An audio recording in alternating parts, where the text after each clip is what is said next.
Welcome to episode 115 of the How Did It Happen podcast, hosted by Mike Malatesta.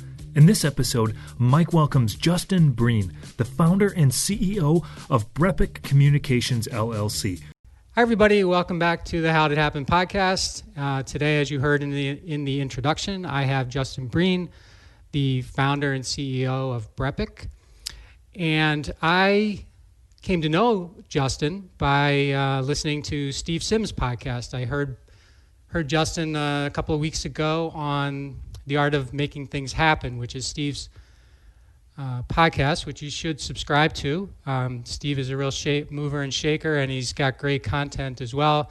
I had him on my podcast earlier, and I sort of watch what he's doing, and if I find someone that he's had on his show that's inspired me, I reach out, and that's what I did with Justin. So Justin, thank you for joining me, and welcome to the show. Thanks, Mike. I'm very excited to be here to talk to you. And again, the power of podcasts. It's not fully replaced mainstream media, and we can dive into this if we want. But it's getting there. The power of podcasts is unbelievable on a global level. Yeah, it's amazing. I started this almost just about 2 years ago, and you might be like my 115th or something like that, Justin. And before that, maybe 6 months before, I'd never even listened to a podcast. So I kind of got into it and saw the power of it for me personally. Just I was getting all kinds of great stuff into my brain, and I thought to myself, well, maybe this is something I could do and bring some value to people as well. And so that's how I got started. So I do agree with you. I start every one of my podcasts the same way, and that's with a simple question, Justin. How did it happen for you? Yeah, I guess you can call me an accidental entrepreneur. And this is the prologue of my book, which is called Epic Business. But and I'll say this as succinctly as possible, but I was a journalist for 20 years, created my entire business model based on how PR firms annoyed me for 20 years. And the short story is in February of 2017, I had my job salary cut in half during a 5-minute meeting with the company's owner, me, and the company's managing editor, just due to cutbacks. And so tried to find a full-time job for the next couple of weeks, couldn't find a job, decided to incorporate and create my company, which is called Brepic, on April 16th, 2017. Over the next 6 weeks, I reached out to 5,000 people to get my first 5 clients, so 1 in 1,000, 999 no's for every yes. And while I was working full-time at a reduced salary, so that was a fun 6 weeks.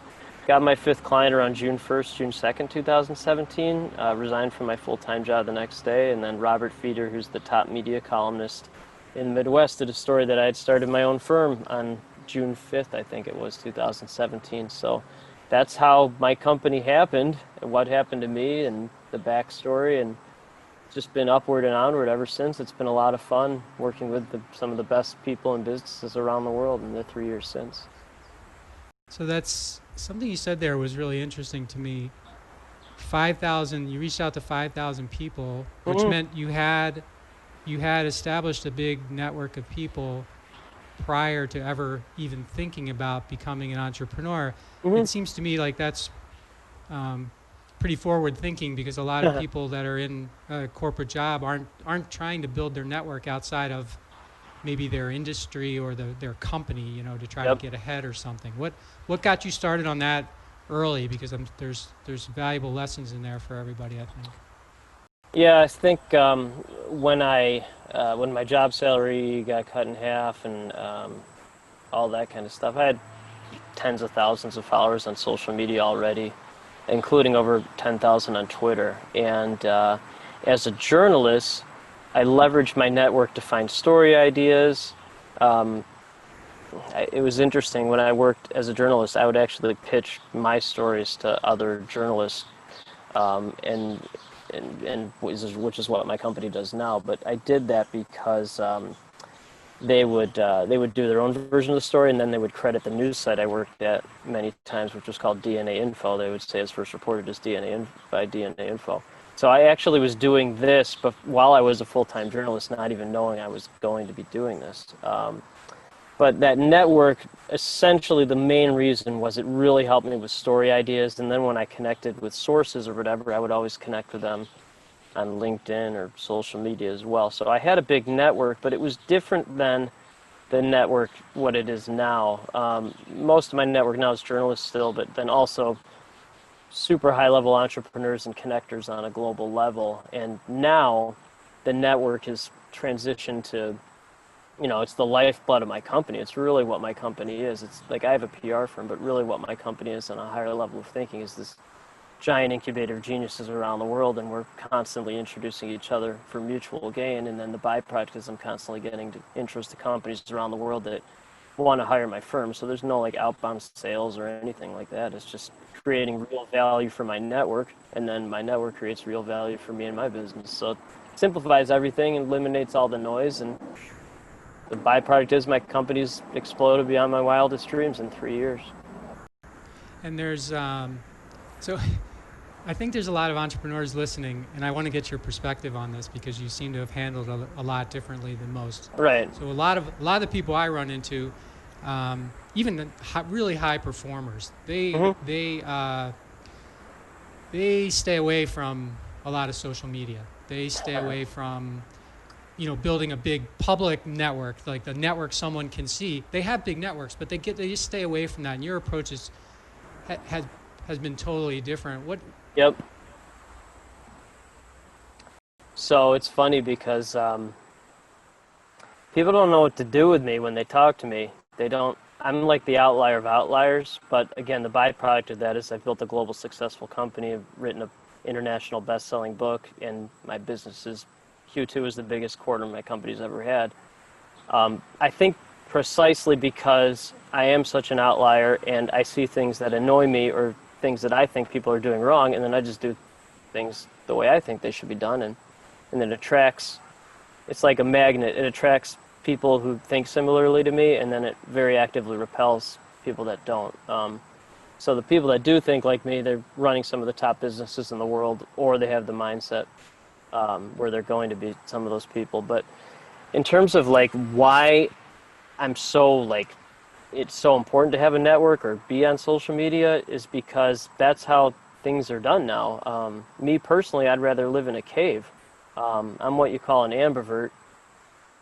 So most of the time I'm an introvert. Like if you get me talking about stuff that's not like this, I have no interest in it. I don't care. I'll sit in a corner.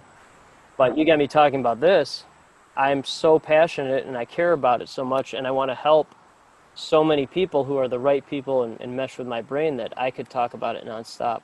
It's endless passion. It's my two superpowers, is connecting people on a global level and then getting people in news on a global level and on a very high level. And so basically don't really have any other skills, but I know at these two things that, I'm among the best in the world at it, and so I just keep doubling down on that. But it's all about, when I first started, I talked to this guy. He had a small independent PR firm, and he was in corporate PR for a long time, and he told me, like, the number one rule about PR is you don't talk about yourself. And I'm laughing now. I couldn't even finish that without laughing, because every time I think of that, I just laugh, because I'm like, that just doesn't even make any sense to me. Like, you build a brand by talking about yourself, and then the byproduct of that is that it helps your business and your brand, but then also it helps my clients because I do a good job on interviews like this or whatever, and then the hosts want to interview my clients because the only people I work with, they're visionary abundance mindset people that just get it. So then they want to interview them too. So it's a win-win for everyone. I don't know if that answers your question, but that's how my brain thinks. So. Yeah, no, it answers my question.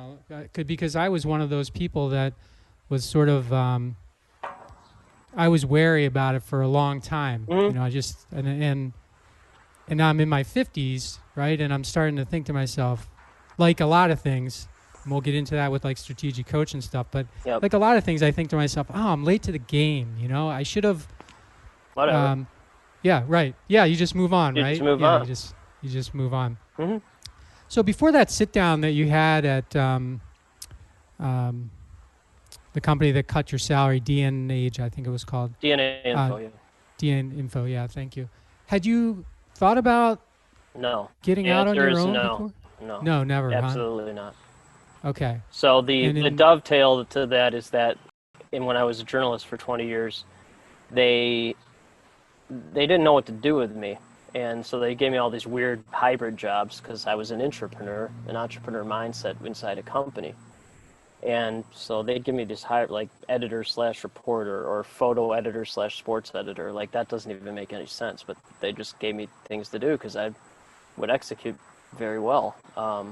But no, like, again, when I had my job salary cut, I was searching for a full-time job because, like, when something that's so horribly wrong with education is that for the most part, it doesn't teach you anything about being an entrepreneur. It's like the whole educational system for the most part is like designed to get you a employee job as opposed to like actually figuring out what you like to do and what you're good at, and then so you can create your own business and create value for others. But when I started my company, I didn't know what a W-9 was. I didn't know what an LLC stood for.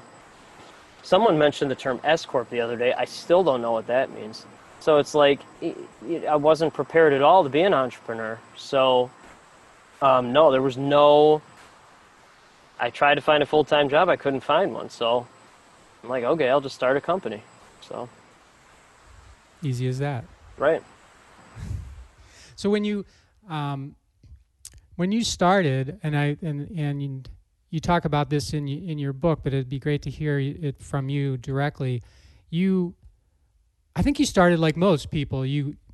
First of all, you had a circumstance, and the circumstance led you to be like, oh, well, this is a sign maybe, or whatever. I'm going to try to, I've been pissed off about something for so long, now I'm going to actually do something about it, or whatever the case may be.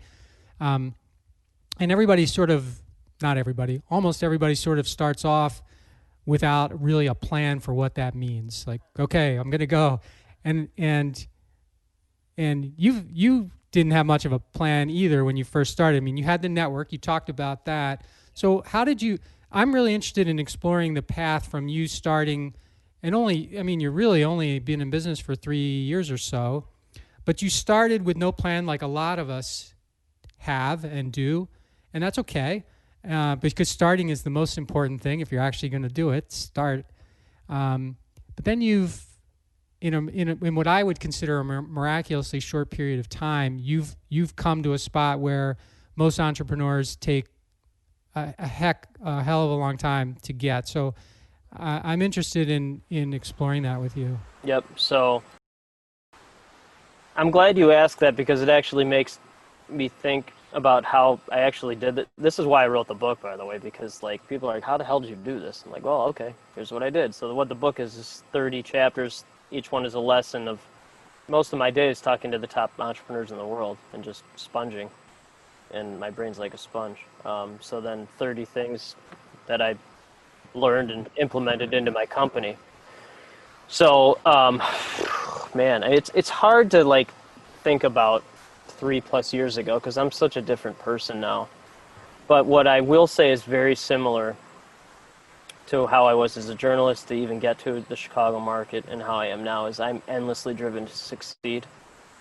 I refuse to ever fail. Like, failure for me, although I failed a million times, in the like overall failure, that's just unacceptable. It won't happen. I'm so driven and motivated. I think like most really good entrepreneurs, they just never give up. And so that foundation of my life from very, very young, I've always been, like, in my family, if you drew a picture of me and my family, it would be me just kind of floating. Like, my family would be together, and then my dad died when I was 13, but it would be me and my dad floating around in the clouds. And then so when he died, it would be like just me floating around. I've just been a black sheep or whatever it is. I'm just endlessly driven to succeed. And again, most of the entrepreneurs I talk to on a global level, they're kind of the same way. And as I remember, your dad passed away, and then your brother passed away as well. And this, I know, because one of the things you talk about is how important it is to, and again, it was like so when I was reading your book and I was listening to you the first time, the thing that amazed me the most was, you have this outlier thing to you, but a lot of outliers sort of think they're the smartest person in the room all the time. No, I'm the dumbest person in the room. and so they alienate a lot of people, and they're actually afraid of moving forward as opposed to wanting to move forward. Yep. And you, where I was going with your dad was you sort of linked that, your dad and your brother, to making sure that you set up a life that where you worked hard, did all the work you needed to do for clients, but you also had, family as a big priority, making sure that you did these kinds of things. And then and then the thing that really got me was, for a guy that's an outlier and just the things that you've gotten yourself into and the way you've been able to design your 30 chapters. Like, it took me 20 years. I don't even know if I'm there yet, and I've done okay for myself, but in a short period of time, you've done things that took me, and I think a lot of others, a long period of time. And I guess I just want to, first of all, congratulate you on it, but I'm just interested in exploring it, because it's really unusual, Justin, in my experience. It's unusual. Yeah, and I know that, and I'm very thankful for that. And the number one thing is, what my wife is, she's a pediatrician. She's the nicest, kindest person. She's basically the opposite of me, meaning like she's grounded, loving, very, I don't know, she's just a great mom, and not visionary wackadoo like me. So my sons are 6 and 7, so they have an interesting mix of brain. The 7-year-old already started his first business, and the 6-year-old wants to be a Navy SEAL. So I'll be very curious to see how they evolve. Okay. But so here, I think this is an interesting way to answer or respond to what you're saying, which I really appreciate it. And I know I'm kind of like this anomaly out there, but so I do a lot of brain work, and I'm in a lot of high-level entrepreneurial programs on a global level. One of them is Strategic Coach, which is very quick background. It meets in Chicago, LA, Toronto, and London, and it's all entrepreneurs. I go to the Chicago group. I'm the only one from Illinois in my group. At least when it was meeting in person, I was the only one from Illinois in my group. Everyone else flies in. So these are very serious people. Okay, so the one of the best things I've learned from Strategic Coach is it's called the Colby test, Kolbe, the Series A test. So if you want to put that in the show notes or whatever, but it's like $50. It takes you 30 minutes. It's like the Bible of Strategic Coach. I love it. So it has 4 scores. One is fact finder.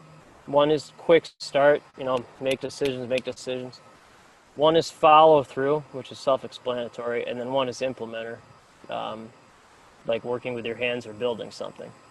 So there are 4 scores, 1 to 10. Nothing's bad in it. It's just your score. So I'm an 8 fact finder, which is very high. 7 quick start, which is very high. 6 follow through, which for an entrepreneur, that's insanely high. That's super high, yeah. That's insanely high. And then implementer, meaning like building anything, I'd be a 0 if that existed. I'm a 1.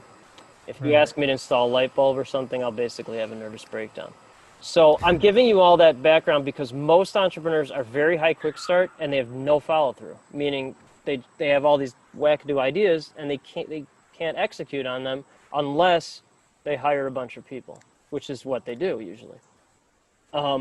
I actually have high quick start and high follow through, so I can follow through on my own quick start. So I'm ultra focused on what I'm really good at and what I like to do, and there's no deviation from that. So my company's, the reason why it's been so successful so quickly is that I do what I like to do and do what I'm good at. And so none of this is work at all for me. It's not a job at all. I work 0 hours a week, so I'm just having fun and living in my superpowers or unique ability, what I like to do, what I'm good at, another Strategic Coach thing, basically 100% of the time. And that's why it's been so successful, because it's just, I'm like living in my space. Like most folks are all over the place, which is what I did when I started the company, but I quickly figured out what I'm really good at, what I like to do, and then I just raised rates exponentially and weeded out people that looked at things as costs and only work with people that look at things as investments. So it's Yeah, and I want to talk a lot about that because that's so I was in strategic coach myself for 6 years, nice. and Because you I'm sent a me your Colby 5'5", score. You're a 5.582, 5582. Yeah, which is so pretty. That's a. And then I introduced you to someone who has a 5.582. yeah, right. So the thing that's interesting about the Colby, and I always get the pronunciation of the word wrong, but I think it's conative. It's a conative test or Cognitive? I don't know. It's not cognitive. I know that for sure. Right. See, I don't anyway, even know. it doesn't. It's not a personality test, and it's not a. No. It's really like it really is how you're wired to How your brain thinks. do How you- things. right. Right. Yeah. Yes. So I was like you, I was in the program, and I was in a lot of different programs. Yep. But that program, and the fact that you got into it so fast, that program had the biggest impact on me Yep. as an entrepreneur of anything that I've ever done. 100%. In terms of business development and brain mindset, 1,000,000%.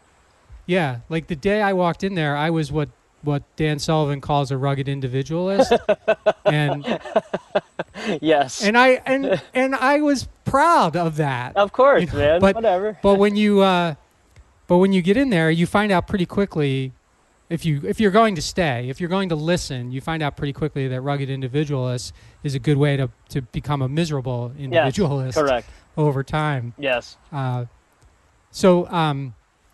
Like I said, I was in there for 6 years. I think my business was probably worth 5 times more after, and it was pretty good size when I got in there, but 5 times more when I got out. Yep. And eventually sold it. Nice. But you can speak from a different perspective because Yep. I had 10 years in before I went to strategic coach, and I kind of went. And I had people whispering in my ear about it, but I kind of went grudgingly. And you know, a year into your business or year and a half, whatever, you went in, which is Right. again an Because I unusual thing. have a high quick start and high follow through. So Yeah. what happened was, again, and somebody told you. so someone who was a coach and strategic coach, I don't know if you know him, Gary Klaben. He's one of my mentors. So I was meeting with him. So for folks who don't know, strategic coach, you have a coach quarterly, and they've gone through the program. They're an entrepreneur. They're not an employee. They're the ones that lead the group sessions quarterly, and then in between quarterly sessions, you have like a individual coach who is an employee of the whole program that just keeps you on track. So anyway, Gary, he's an amazing guy. He's a coach and strategic coach. I had met with him quarterly for lunch before I joined strategic coach. So he was telling me about it, and then some other folks I had met had told me about it. And so again, when enough people like that just tell me about something like that, I just do it because that's, you know, I like being the dumbest person in the room or the one who knows the least or whatever. So they told me about it, and then I joined that, and then that's how I joined EO, which is Entrepreneurs Organization. I'm in EO Chicago. And for folks who don't know what that is, that's a global organization. There's 14,000 members, like all over the world. Average company revenue size, which I do personally, I don't care at all about that, but in this case, it's a differentiator. Average company revenue size per member is $5 million US. So it's pretty serious people. But anyway, so enough people in strategic coaching elsewhere told me about EO. So I'm like, oh, okay, I'll just join EO. So I joined EO. So it's like, I listen to people and then I do it. If it's it's just, you just do it. There's no like hesitation or anything. Right. Yeah, I've gotten smarter about that over time because nowadays, so I'm kind of like, if Dan Sullivan says you should be in Abundance 360, for example, I get into Abundance 360, and maybe I should do that. That sounds like a good idea. Yeah, it's a great idea. You want to have your mind expanded.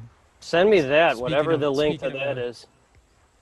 So, I want to talk about the, because I was really interested in this approach of yours too, the how you transformed from two things. Let's cover two things. How you transform from I'm going to basically work for anything because it's work to I'm only going to work for certain people, and how you actually did it, because that's something that frightens the hell out of most business owners and entrepreneurs. Yep. And then second, how you did the same thing with people, Justin, because I'm assuming that Yeah. growing up in the newspaper business, you probably had great colleagues, but probably not people who were No, there are reporters who happen to visionaries. be reporters. I'm an entrepreneur who happens to be a journalist. There's a very Yeah, big difference, yeah, and that's fine. I'm still very good friends with a lot of journalists. I have really good right. relationships. Okay, so those are two really good questions. So one of the chapters in my book is when you start a business, it takes 2 full years to really figure things out. It sounds like from talking to you, it might take a little longer for some/most I people. think a lot of people it But takes longer. Yes. right, okay. So So for me, when I first started, one of my mentors, she let me know that when I first started, which really helped me. And it turns out she was right because at the 2-year mark, everything started to flow really well. And so, again, the big thing, I mentioned this before, I just raised my rates. And what I found is I'm in some of these discussions sometimes where people are like, oh, raise your rates by 3%. I'm like, I start laughing because I'm like, no, I quadrupled my rates, if not quintupled. And so what happens is when you do that is it weeds out all nonsense and only attracts serious people who look at things as investments, not cost. And I know when someone asks me within 5 or 10 minutes, when I first meet them, if they're like, well, what do you charge or what do you cost? Those people will never be clients. They'll never be in my network because they only look at things in a transactional way. And then they're toxic, and then the people in their network are toxic because usually people only hang out with people who are like them. So what I hear most often now is, what does an investment with you look like? They don't even look at things as a transaction. They look at things as a real relationship partnership, and the byproduct of that is a transaction. But you don't lead with a transaction. You lead with creating real value for someone and having a real relationship with them. So, I think, you hit it on the head. People are just afraid to raise their rates. And I'm not. So I just did it. And it led to, what happened was, and again, I wrote this in the book, it led to less clients at first, but they were paying me a ton more. So I was making far more money overall. And then what happened is those higher paying clients introduced me to higher paying clients, because higher paying clients are people who are more evolved brain-wise or philosophically. They hang out with other people like that. So that's just what happened, and it just keeps growing and growing, because most of my days talking to people around the world, most of them are running 7 to 10 figure businesses, and then I introduce them to great people around the world, and they introduce me to great people around the world. So was that the byproduct of the largest check exercise in strategic coaching? And I'd give you a hug if you were here in person right now. Yes, that was part of it for sure. Okay.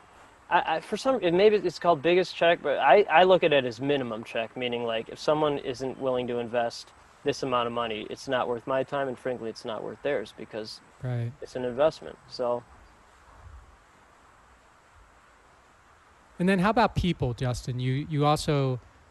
You've been, I mean, I think I'm good at this now, but again, took a long time because I always felt like, be a good guy, stay around, hang out with people. And you got very clear about that. And I think your perspective is the right one. I'd like to hear it from you. So Yeah, so people ask me all the time, don't you want to help everyone? I go, absolutely not. That doesn't even make sense. Like, there's a certain type of person that is, people either really, really like me, or really, they just don't get it and they don't like me very much. And I'm okay with people not liking me, because I know the people that do like me, again, are running some of the most successful businesses on earth, because they, like me, are in their superpowers, and they understand the value of investing in their businesses and brands. That's why their businesses and brands have grown exponentially, because they've invested. They don't look at things as costs. And then other people that aren't at that point yet, they have the right mindset where they're going to be. And then so they make significant investments in what my firm does, because they just get it. So time is precious, man. And I don't like wasting time with people that just don't think like I do. It's almost an immediate annoyance. And what happens is that, so like I'll have a phone call with someone, and it doesn't happen a lot anymore, but occasionally it'll happen. I'll have a phone call with someone that we just don't bond at all, and they're the ones that actually hang up. I never hang up on anyone, but they'll hang up on me, or they say, oh, okay, I have to go, because there's just not, it's just not a good alignment. So that's why I'm so direct and why I talk like this and why I think like this and what my book's about and how I act like this. Like this conversation now, this is exactly how I am in real life. There's no deviation from this. But that's why I'm like this, because it's like a magnet. It actively attracts the right people and really repels the wrong people for me. And if you're the wrong person for me, that's fine. It's just the right person for someone else. So. One of the things that I think people get mixed up, and you, I think, try to set it straight in the book, is the difference between being confident and Yes. being cocky. So Yes. some people will listen to someone who's confident and they'll say, that guy's a prick, right? Or he's cocky. No. Right? So you reached out to me because you heard me on a podcast because you're like, I have to talk to this person. That's what happens every single day. And it is, and cocky people think they're good at everything. I'm terrible at almost everything. Literally, it's the opposite of arrogance. Arrogant people think they're great at everything. Besides connecting people on a global level and getting people news at a high level, and then I'm a really good dad. That I can say pretty confidently. I'm basically terrible at everything.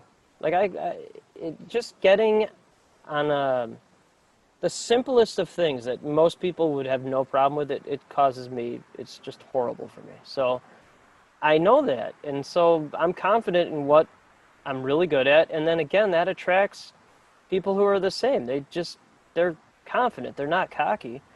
And people that don't understand the difference or think I come off as arrogant, they just don't understand.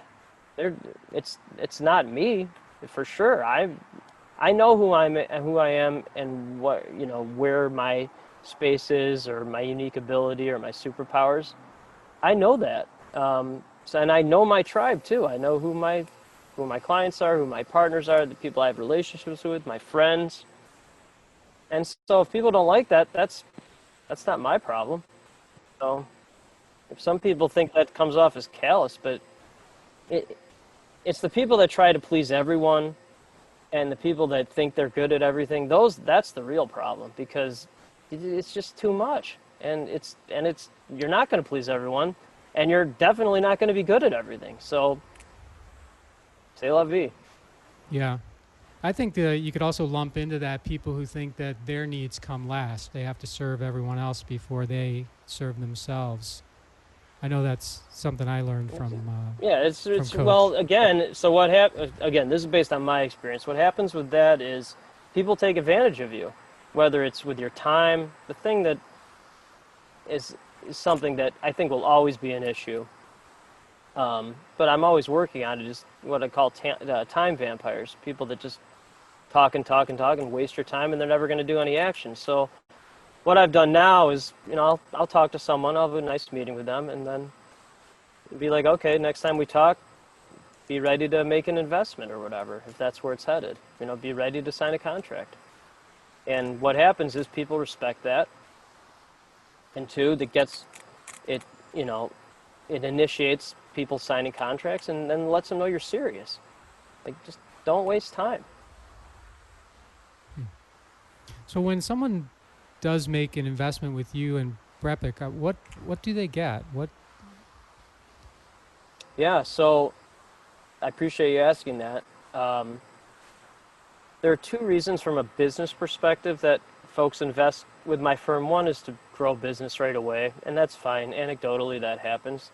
But the more important reason, by far, in my opinion, and based on my experience, and based on me being in the media all the time, currently as well, because of the book, is that it creates both short and long-term validity and credibility by getting your name out there, whether it's in newspapers or magazines, TV, radio, niche publications. And then again, as we started this interview, podcasts are as important, if not more important, than traditional mainstream media now, because for multiple reasons. One, usually the host of these type of podcasts is a visionary who understands entrepreneurship. Two, you can do a deep dive on someone so you can actually get to know someone. And three, the people who are listening to this are usually visionaries like we are. Right. usually. So the most important one is like you knowing your audience, but then also that again you can do a deep dive on someone.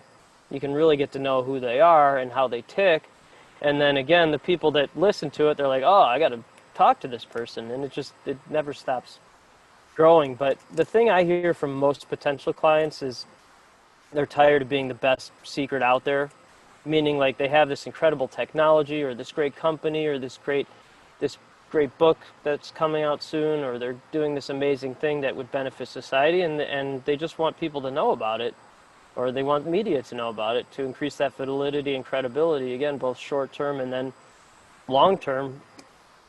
And maybe that's 3 months down the line someone reaches out to them, or 2 or 3 years. And for me, that's what's really exciting, is that my company is only 3 years, a little over 3 years old. Right. I've barely even started this, and it's already successful beyond my wildest dreams. And now, getting through strategic coach and some of the other programs I'm in, it's like, this is only the beginning. It's just going to keep, because the people I talk to now, they're just, on a global level, it's insane the things that they're doing in a good way. And then the seeds that have been planted since 2020 started even, it's the fruit that it's going to bear, it's going to just be, it's going to be amazing. And it's just going to keep growing and growing and growing. It will never stop. Are there certain industries that you specialize in, or is what you do sort of something that could benefit any Yeah, business? so nobody really cares about what you do. They care about who you are. But if they do care about who you are, they will care about what you do. So my company serves essentially any industry. The only one that I currently am actively not pursuing is politics, just for obvious reasons. It's just not, unless it was someone that's I believed in so strongly. But no, I mean, what I have seen lately since COVID is a lot of higher ed or education type companies that are actually trying to evolve. They've signed with me. A lot of lawyers who are trying to change the game have signed with me. But it doesn't, I mean, I basically have clients all over the world in any type of industry or any size, any location, any vertical, from solopreneurs to, I've worked with companies as big as Allstate or University of Illinois. It doesn't really matter, because it's the process. It's the process that works. So like most successful. What is the process? Yeah, sure. So again, most PR firms, they send out these useless press releases. And again, as a journalist, I was a journalist for 20 years, created my entire business model based on how PR firms annoyed me for 20 years. So most successful entrepreneurs, they see a problem, they create something that solves the problem, and then they execute it. And that's all my company is. I saw a problem, things that annoyed me, created this process that works very well for any type of client, anywhere, at any size, and then I just kept raising my rates. And what the process is, and it's all on my company's website, but the most PR firms send out useless press releases. As a journalist, you get hundreds of these a day from people you don't know. So my firm creates actual newsworthy stories. Similar to what I did as a journalist, it becomes a link on the client's website under news or blog, so it would look like a story you see in the Milwaukee Journal-Sentinel or the Chicago Tribune or whatever, and then I take that link and pitch it to media locally, regionally, nationally, and internationally if media is interested. Put them in touch with the client contact. That's it. And again, that's all on my company's website. I don't know what most PR firms do. I've never known. There's no like hidden tricks or anything. It's all on my site, and it's been very successful, and it will continue to be successful because media isn't going anywhere. It's just evolving, and people, we're a nation, we're a world of storytelling. People want good stories. So when COVID started, I'm like, oh, maybe this will actually hurt my business, and Q2 is the biggest quarter my company ever had because, again, I only work with visionaries who look at things as investments, not costs. And those people, there's no scarcity or cost mindset. They're just pivoting and investing like crazy right now.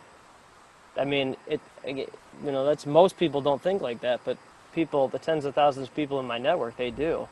And they're the ones that are dominating now, and then they'll really dominate 2 to 3 years from now because they're making big investments now. I should have asked you this earlier because you've used the term visionary many times. What's your matrix for identifying a visionary when you meet them? Because Yep. the reason I ask is there are a lot of people who think they are visionaries, right? Right. Most people are not visionaries. Yeah. So what's the matrix? How do you filter through that because it seems like you have a pretty good handle on it pretty quickly. Yep. So I'd like to learn. So one, you're definitely a visionary. Two, as a journalist, I spent 20 years talking to thousands and thousands of people, and as doing this now for 3 years, I talk to minimum between 5 and 10 high-level entrepreneurs around the world every day, Monday through Friday. So my brain is so in tune with how people think and how they talk and how they react to things and how our conversations go. I can pretty much know right away at this point. Like I can just tell right away. So 2 differentiators for people not being visionary, again, is if they ask, what do you cost or charge? Those people don't know. Someone who asks that is not a visionary. They're someone who looks at things in a transactional way. If someone asks me multiple times the same question because they can't understand what I'm saying, they are not a visionary. They're an integrator who thinks they're a visionary. Okay. What I find is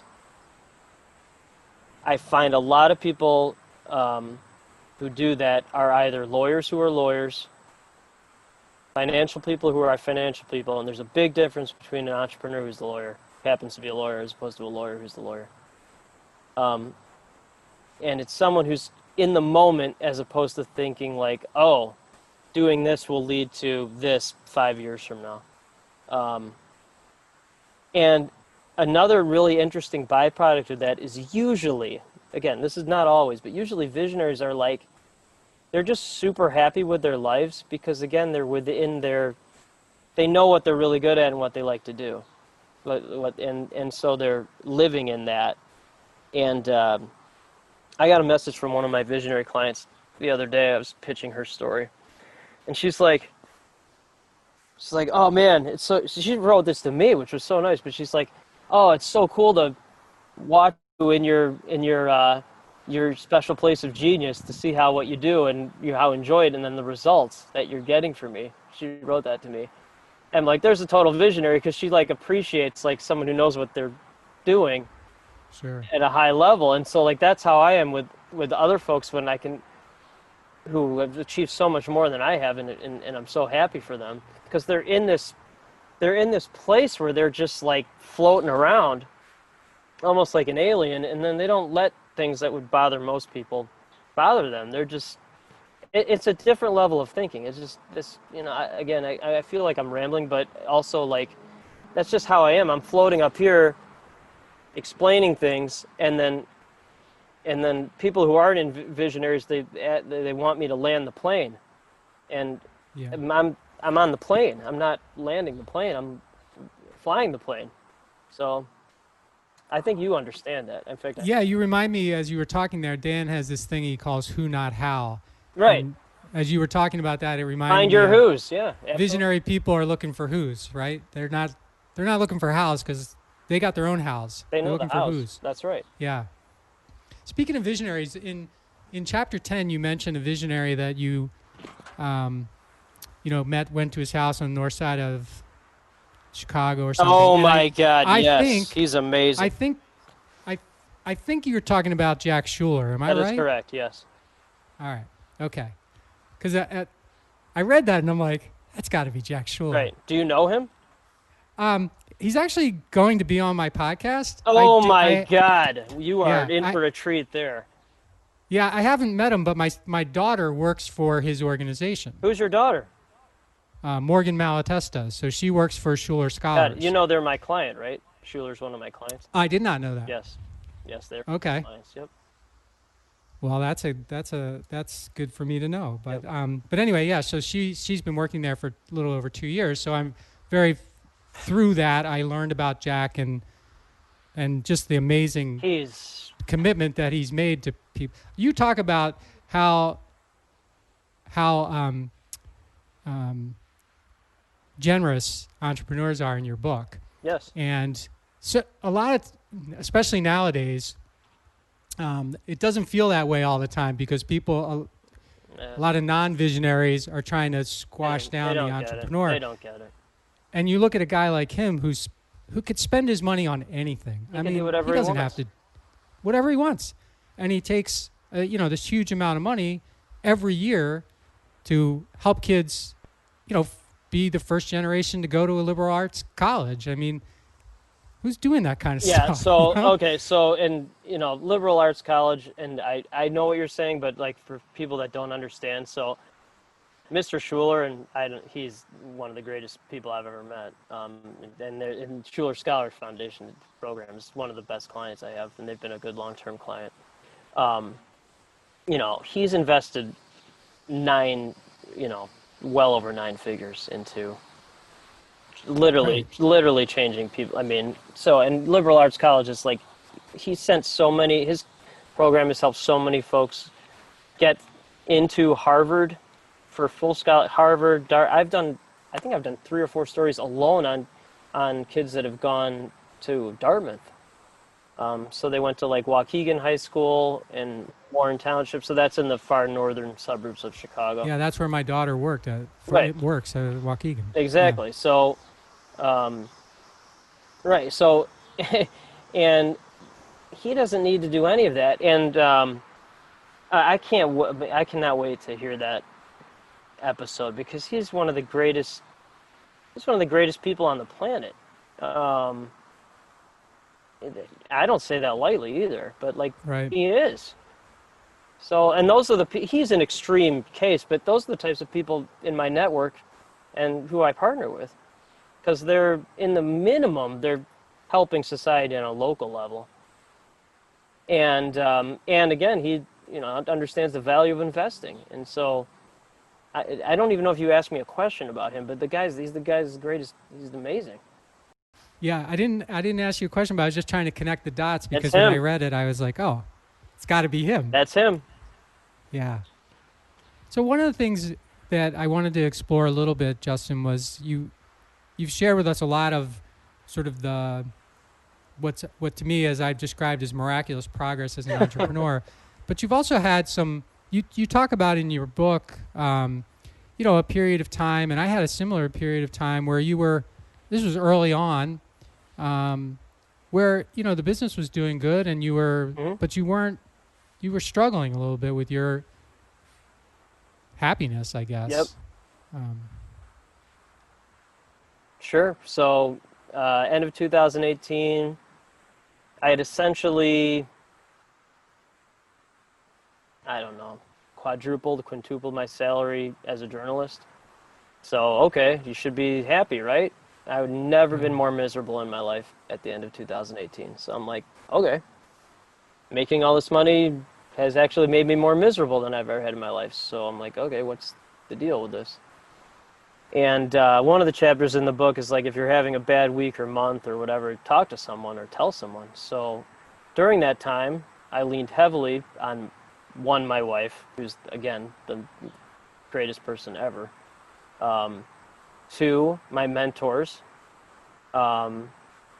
because I learned from them that basically every entrepreneur, and then doing my own research, every entrepreneur has gone through either depression, high anxiety, bankruptcy, horrible trauma as a child, whether it's losing your parent or your brother or whatever, things like that. And then 3, seeing a therapist about it on a weekly basis. And my therapist, who I don't see anymore, and I haven't seen since February, because she gave me the tools which is what therapists are supposed to do, give you the tools to allow your brain to evolve so it can trigger, if you're going through tough times again, to be like, okay, this is what you're going through, you're fine. And so it's given me those skills to realize everything's fine. And I know how the business cycle works now, and I've been through roller coasters, and now it's just entrepreneur life. So again, even if my business hadn't exploded since COVID, I would have been fine, because I know what it's like to go through that cycle now. And I'm sure there'll be another down cycle again or whatever. So I learned from that. And so it's pretty horrifying, the statistics on entrepreneurs I think, and again, it's in the book, but a well-documented study, basically half of half of all entrepreneurs have, again, either suffered through depression, horrible anxiety, trauma, mental anguish. So it's like, it's just part of being an entrepreneur for whatever it is. I mean, like, you have to be a little bit differently wired to go through this. It's just most people aren't designed for this. They're just not, which is fine. It's the who's hows. You need the who's. And so yeah, if you can't handle like overwhelming depression or anxiety or roller coasters, or like the worst day of corporate is nothing compared to what entrepreneurship is like, then don't do this. This is not the life for you. I would not recommend it. Right. So yeah, it's hard to it's harder than most people think to walk around with thinking that you should know everything, and everyone around you thinking you should know everything, and on the inside you're like, oh, I don't know. Right. I don't know. I've never had to face that before, but I have to now, because you can't throw that off to another department. No, it's on you. And so it's sink or swim. I have actually found that I flourish with this. Like, I was always meant to do this, frankly. I just realized that now, after what I went through in corporate, and they didn't know what to do with me. And then this is where I belonged the whole time. I just didn't know until it actually happened. So. Well, I'd say the world is lucky that they cut your salary in half. Thanks. Someone said that to me the other day. They're like, "Wow, thank you so much for that. They did that to you." And I thank God every day that happened, because it allowed me to do this. So before we go, I want to help you grow your network, because you are always looking to grow your network and others. So how do people reach out to you, and who do you want to hear from? Yes. That's one of the better questions anyone's ever asked me, because, you took a regular question, you added some pizzazz to it. But so the number one thing that I hear from people, and I might have mentioned this before, is like they're tired of being the best kept secret out there. And so people that become clients specifically, they understand the value of investing, and they have this great thing that not too many people know about, and then they want people to know about it at a national, local, global level. And so, again, me, outlier, I have a website. The best way to find me is on LinkedIn. I've got about 22,000 followers there, and I use it as a commercial for others. So I think that's how you reached out to me, isn't it? It is. Yeah. Yep. So Justin Breen on LinkedIn. Obviously, I'll respond. But my website is brepicllc.com. B as in boy, R, E, P as in pony, I, C as in cobra, LLC.com. That's brepicllc.com. So you can find me there too. But yeah, just reach out on LinkedIn, and would love to talk and help your business grow. Well, Justin, I before I go, I'd be remiss if I didn't show you this and say that McDonald's. Yes. I don't get the number 9 meal, but I do get Hold on, Diet man. Coke. Wait. Hold that up, because I'm gonna. One of my favorites. Right. There you go. Epic. Yes, I'm screen grabbing that. See, that's how I think. Nice. Wait, hold on. All right, hold on. There we go. Beautiful. There we go. Okay. All right, awesome. Thanks, man. Yeah, I hope you don't like to have your time wasted, so I hope we didn't waste your time. No, today. dude, are you kidding me? I could talk to you for hours. I could talk to you for hours just about strategic coach. I mean, I'm not kidding about that. So. Yeah, well, maybe we'll do that separately, because it's. Oh yeah, we'll set up another. Topics. We'll 100, because I'll be able to introduce you to a million people that have either been through strategic coach or think like you, and I'm trying to stop my brain from doing that right now, but because we're doing a podcast interview. But yeah, I'd love to set up another time to talk for sure. So. All right. Well, it's been a pleasure. Grab Justin's book, Epic Business. It's a 30 chapter. It takes not a lot of time to read it, like 3 pages a chapter, which are kind of books that I love. Right. But it was one of the easiest books that I have had to read or have read recently, and there were a lot of good things in there. And it was like I said, it made me think that, you know, we're dealing with somebody who's really got his stuff together, but not because he's exceptional by himself, but because he's put himself around a lot of exceptional people. Absolutely, 100%. I've risen with the tide of being around amazing people. That is nothing to this. I just have a weird brain that I found what I'm good at and what I like to do, and then I've just basically teamed with all these incredible people around the world. So there you go. Well, thanks so much. It's been awesome. Appreciate it. Thanks, Mike.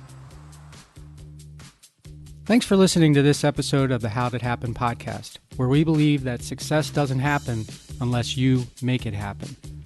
You can subscribe to the podcast on Apple Podcasts, Google Podcasts, Stitcher, or wherever you like to listen. And while you're there, please rate it and leave a comment as well. I'd love to hear your thoughts about the show, ideas for future guests, or whatever you'd like to share. And of course, you can always find me at MikeMalatesta.com. See you next time. Thanks again for listening to the How Did Happen podcast.